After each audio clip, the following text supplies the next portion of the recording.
most affected areas of Jamaica have been St. Thomas, St. Catherine, and sections of Kingston and St. Andrew.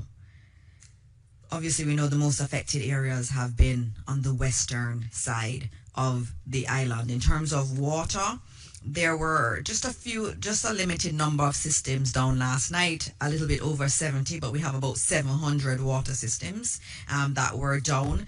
Overnight, some of them may have lost power, so we do expect that number to go up, but for the most part, our water systems held up quite well.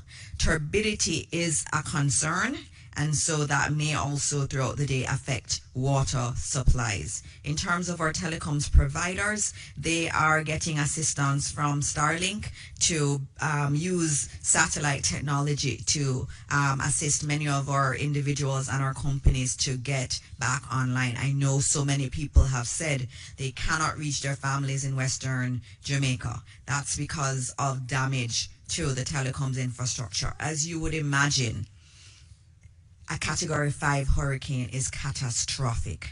And so it would have left significant damage. And so that's why we're not getting communication. I finally got some communication just now from some individuals in Montego Bay.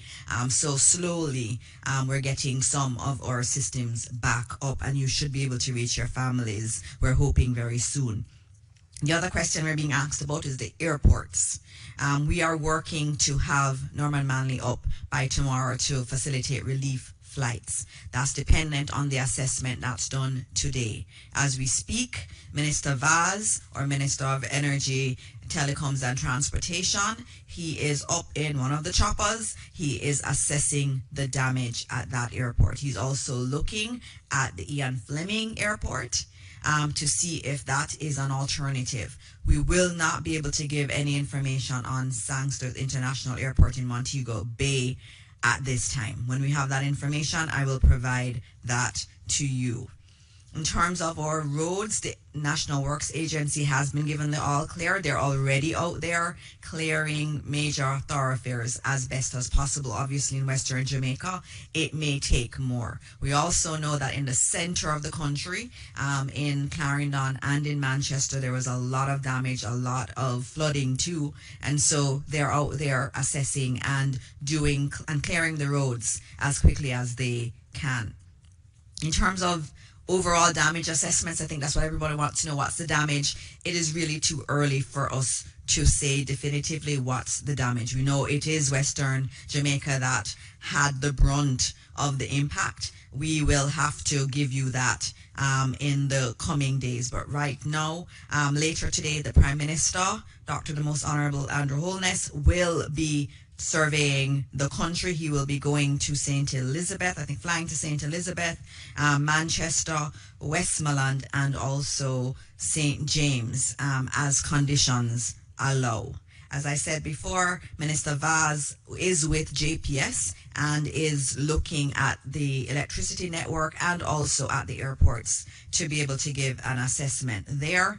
The Jamaica Defence Force, or military, is also out doing their assessments. We'll get more information soon.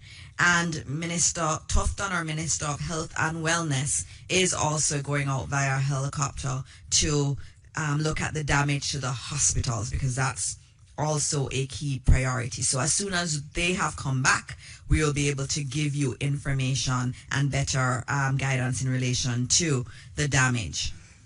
In terms of schools, we've been asked that quite a bit. We are still getting the assessments from the schools. We know there is significant damage in Western Jamaica.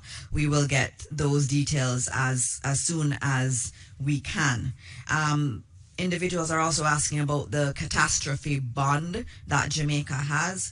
We expect it to be triggered. I can't tell you that it has been triggered. We expect it to be, because of the level of rainfall and also the wind speed and the barometric pressure of that hurricane when it hit Jamaica. So there are many reasons that it would be triggered. And so we expect that it will be triggered. And once it is and we have confirmation, we will tell you that. In terms of the opening of government offices, we have asked the permanent secretaries in all of the ministries to do their assessments so that a decision can be taken. Our goal is to have our ministries open to be able to essentially services as quickly as possible, especially in Kingston and St. Andrew, where we've had minimal damage, and also in St. Catherine. And so the permanent secretaries are doing that. I'm seeing some of the assessments come in already, and so we thank our permanent secretaries for that. And so as soon as we can, we will start opening up our ministries for the essential services. Not everyone, and we haven't given an all clear for all ministries to open, but some people are very essential, and there are some operations that are central to the country getting back up on its feet.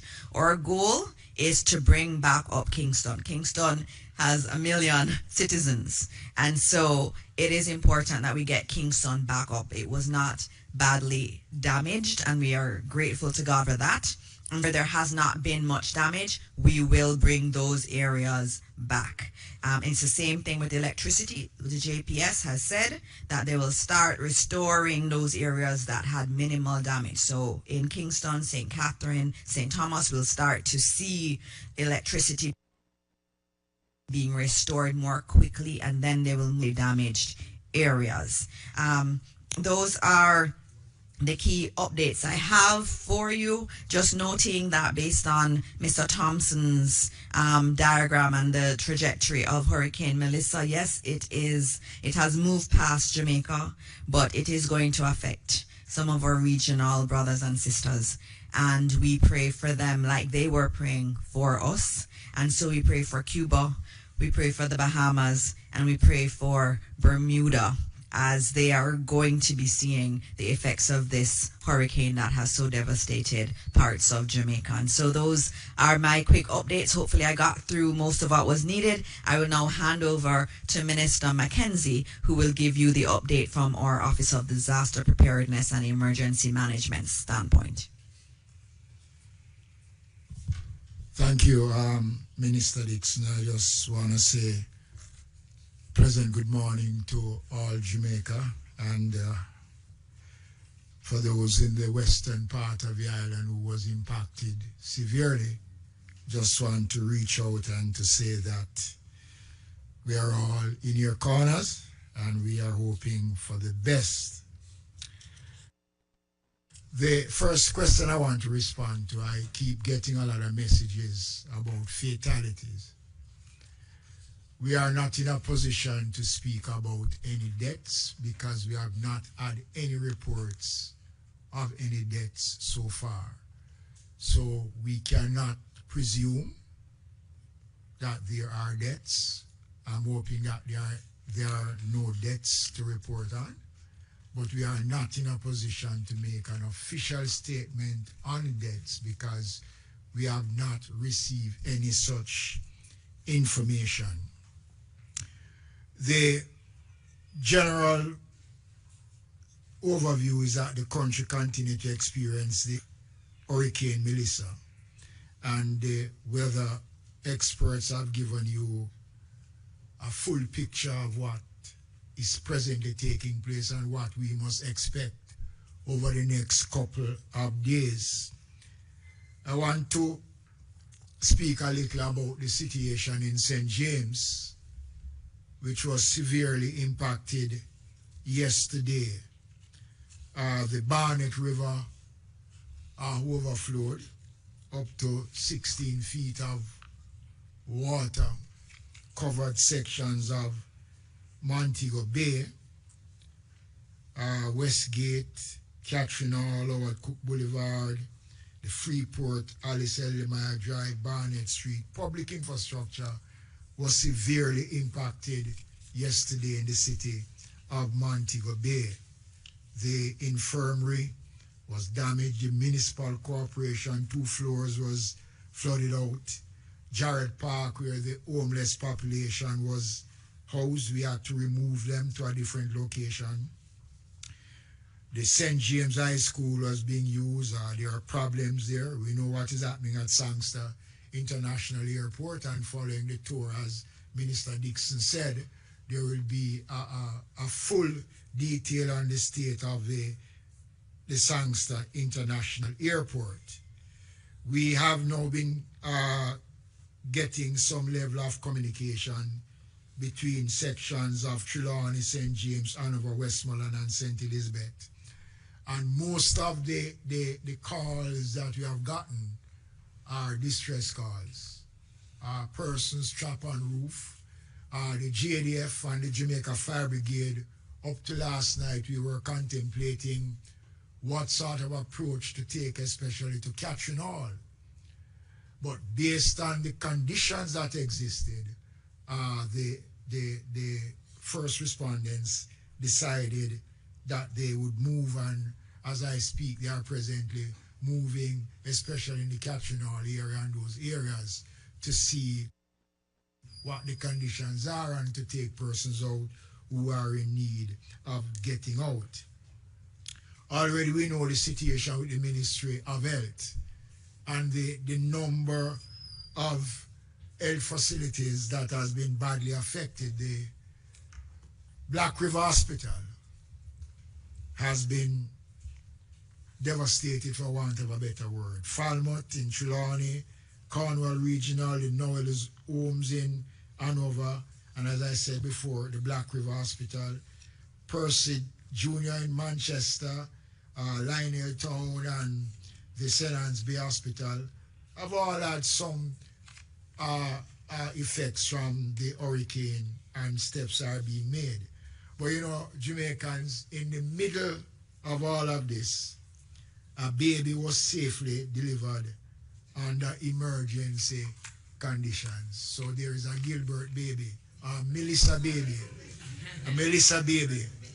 and we want to commend the team who responded to that. And there were, as a matter of fact, we have information that 2 other additional deliveries occurred. One mother is resting comfortably while the other remained under observation in the Savlamar Hospital. So we are a great country, and despite our challenges, we rise to the occasion. Our road infrastructure, we have not had a full rollout yet of the damage, but I know there are a lot of block roads. The municipal corporations, the National Works Agency, already the National Works Agency was active last night in clearing access to the road leading to the Palisados Road and other main roads. So by the public will see some general activities on our roadways, making the roads accessible so that persons can move about. Fallen trees. I'll be meeting in a short while with the Jamaica Fire Brigade and the Municipal Corporation and the National Solid Waste Management Authority to map a strategy as to how to approach fallen trees.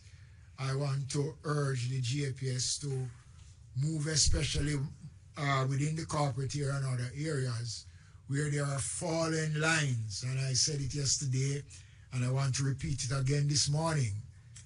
We are now in the process of beginning the cleanup exercise on our main roads. There are a lot of lines that are down. So we want persons to be very cautious in doing so. We have flooded roads. The NWA team is mobilizing to clear block roads and to assess damage.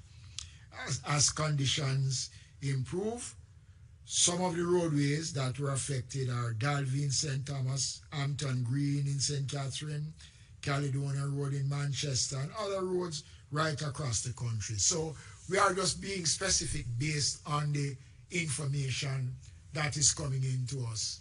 And by now, all the municipal corporations that can access their various municipalities will be out doing what is necessary. The question of search and rescue, as I spoke about that is being undertaken in a meaningful way, and all the necessary things will be done to ensure that persons who need to get out is in a position to do so. Our shelters is seeing now more than 25,000 Jamaicans. And since last night, more persons have been going into the shelters. and especially in the parishes that have been badly affected, a lot of homes have been destroyed.